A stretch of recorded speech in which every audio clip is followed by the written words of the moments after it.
This is the continuation of the PVElectronics Spectrum 18 build. Last time we opened up the box and had a little sniff around what was inside it. This time we're actually going to get on with the build. In the meantime, I actually put some of these tube holders together, but I wanted to show you the one little trick that I did actually come up with.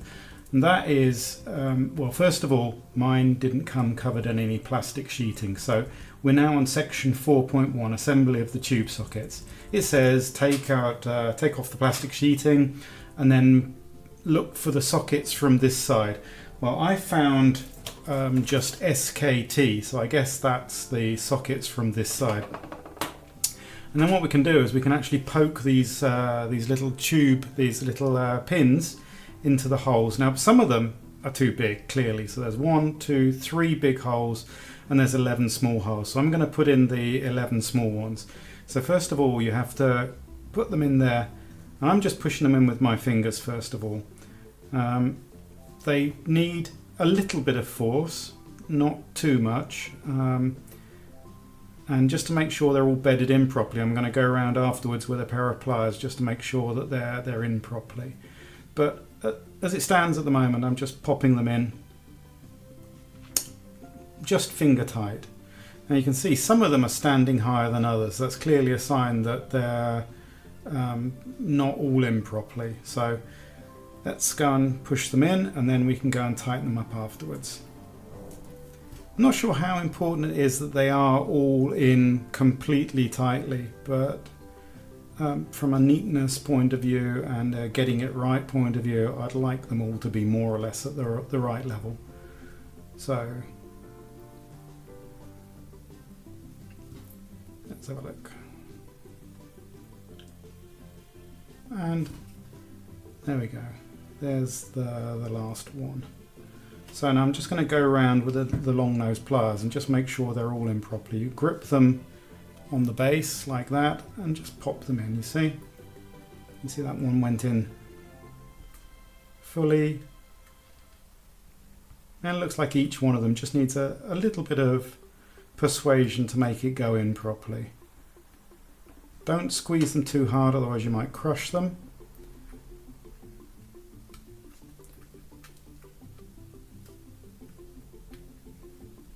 And there's a little waist on there, and you can get the pliers on the waist, and that to me looks good. So I've got 1, 2, 3, 4, 5, 6 done. So those are ready to go. Now we're going to put those to one side, it says, while we get on with the resistor networks on the bottom of the board. So I haven't opened this packet of components yet. Here we go. Ooh! There we go. That was exciting, wasn't it? And I'm going to look for the resistor networks, and there's going to be 1, 2, 3, 4, 5, 6 of them. So 1, 2, 3, 4, 5, number 6, where are you? Hello, number 6, come in, number 6, your time is up. Yeah. Fiddle, fiddle, fiddle. Okay, we'll put all this other gubbins to one side for the moment. We're not really concerned with that at the moment. Now the thing to notice here is, look, on this PCB there are certain things that have an outline around them, and there are certain things that don't. This means if you turn it over, you're likely to find the outline on the other side. Now I made this mistake the first time I put this together, that I just stuck the resistor networks on the top like this, and I didn't pay any attention to the instructions. And what that actually did was, when it came to put the holders in there, they fouled. It didn't work correctly. So what we need to do is we need to pop these guys in from the other side. So let's make sure the soldering iron is warmed up. So I'm just using a standard chisel bit here, nothing special. So I'm going to put these in one at a time. They're not polarized, so it doesn't matter which way around you put them, but let's put them all with the... Oh, there is no text, so fine. They're totally anonymous, these guys. So, Dr. Tape. Here we go. So I'm just going to tape them in, just to hold them flat while I pin one of them down each time. And we can make sure they're in and standing up or standing down right in a second moment. So all I'm going to do is go along and pop these guys in one at a time, just soldering one pin at the moment, just to hold them in place, and then we can go back and align them, make sure they look right, and finish off the soldering afterwards.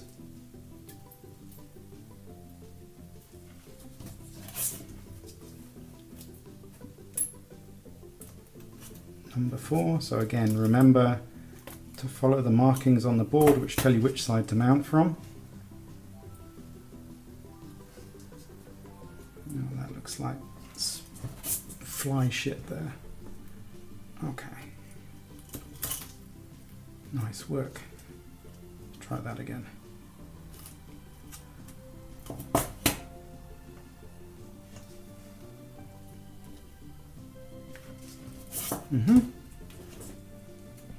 Last one.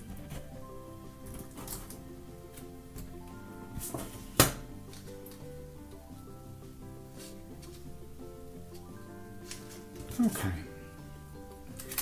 There we go. There's those guys in, and we're just going to align them so that they sit up straight and they sit down on the board. You see that one there is standing up a little bit. Let's go and make sure that it's sitting down properly. Very good. And then we'll just whiz along and solder the rest of these guys in. And I think I'm going to run out of solder in a minute, so it's going to be time to get a new roll of solder. I'm using thin 0.6mm solder for this job. You can use thicker solder if you like, but it's just what I end up mostly using nowadays. For certain types of work, thin solder is absolutely indispensable. For this, it doesn't really matter very much. These are through-hole components with big pads, and you can see it's sort of chewing up the solder quite rapidly as we go along. I guess we probably won't finish this resistor network, or we might just finish this network before the solder is all gone. There we go. So how about some new solder then?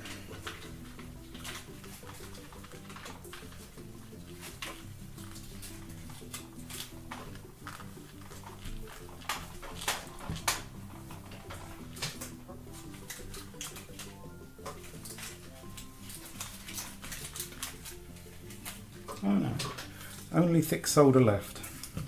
So we will continue with the thick solder. Like I said, it doesn't really matter thick, what's thick, this is 1mm. Doesn't really matter which size of solder you're using for this. It's not at all delicate, or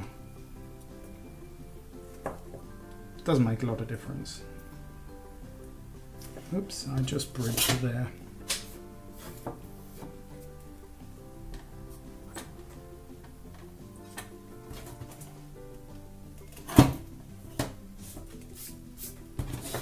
If ever you end up with any little blobs of conductive material on the desk, make sure it's out of the way. Otherwise you will end up putting your lovingly crafted board down on it, and you know what? The little piece of conductive material on your desk will end up shorting out something on your board, and that will be it. Very good. So that's section 4.2 done. So now the Nixie tube sockets. So this is section 4.3, and we're going to follow the markings on the board, and again we're going to mount them, and the little flat here should go where you can see the RGB LED leads. So what I'm going to do here,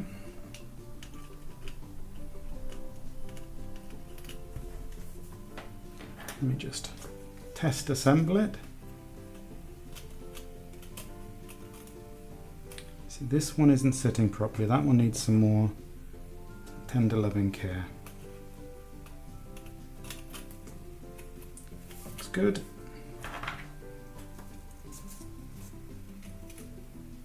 Looks good. They all look good. Just this guy has got some pins. There we go. That guy, that pin there, for example, is not in properly. So let me just go around and push them all in. It looks like this one wasn't done properly.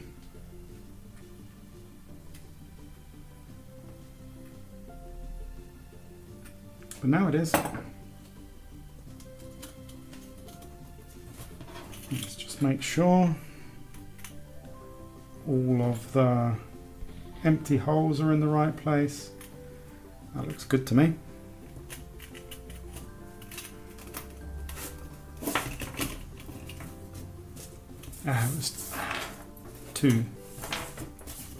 It would have been too good to be true if I'd managed to get them turned over all in one go.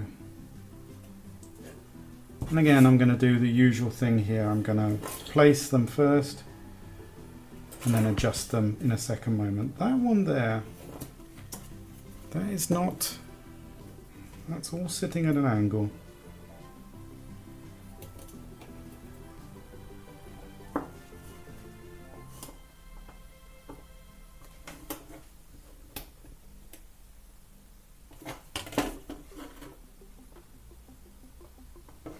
You know what, I'm going to take that out and we'll have another look at that. That one doesn't seem right to me.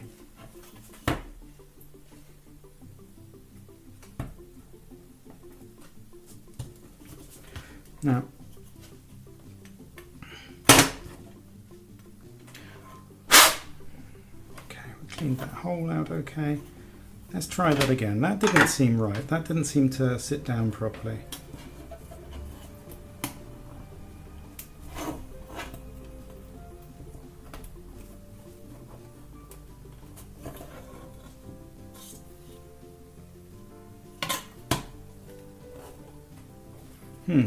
Don't like that very much.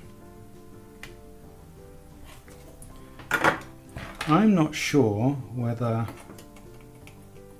the base of the pins needs to go, aha, it needs to go right in like that.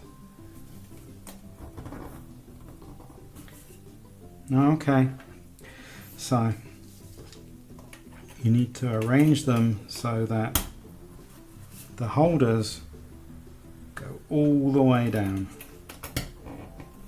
and if they don't go all the way down, it's not right. There we go, there's 3. So I'm going to have to go back and sort out that first one again. So this is much easier than I thought in reality. It means they're going to stay in place on their own and I don't have to tape them or anything. I just have to make sure they go in their holes properly. So this one is the one that's a problem. So let's get this pin, which has been dirtied, back out. And we'll put that guy in on his own. And then we'll come back and do the other pins afterwards. Because otherwise,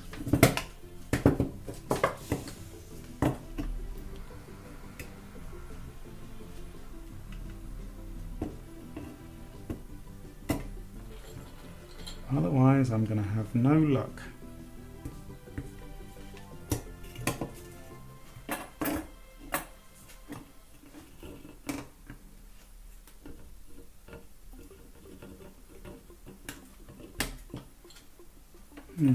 That's the problem. So whatever you do, don't dirty up your solder holes there.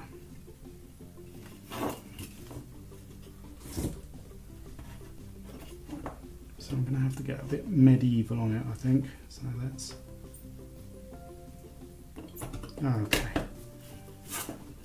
That's gone in. Now the others should go in just fine.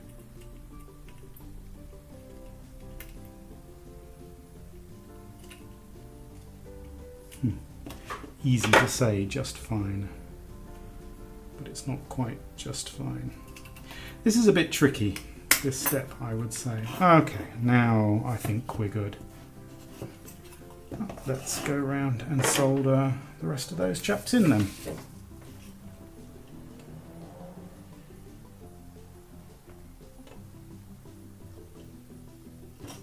Doesn't need a vast blob of solder on each of them. Just a tiny amount. And it flows quite well.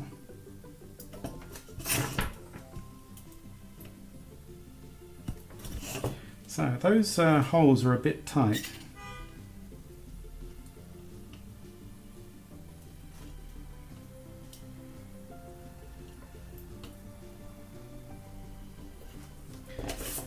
There's the first one done. So that's the major point. The tube holder has to go right down to the waist, and this is where I got the problem before, that when they slipped in, these resistor networks were standing in the way. So I'm gonna stop that now, and I'll do the rest, and then we'll come back afterwards. I think there's that takes us to the end of section 4.3, and then after that we get onto the low voltage generator. So I'll just show you quickly at the end where we got to, and then that's it. So that's done. They're all in. Now what we should do is, I suppose you can see it better that way, we should clip off the thin part of the legs here, and I'm just putting my finger over them to stop them pinging off into the distance.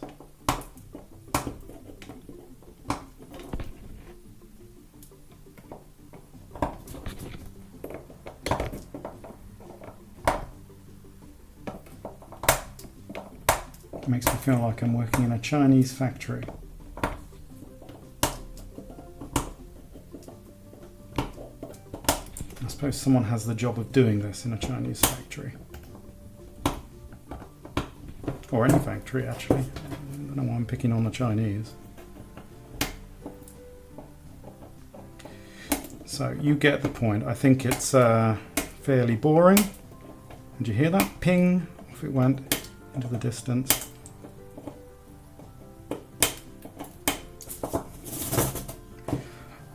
Yeah, so we're all done. It doesn't take very long. It's not very hard. Can you hear them flying around all around the room? I suppose I should put my finger over them, but still.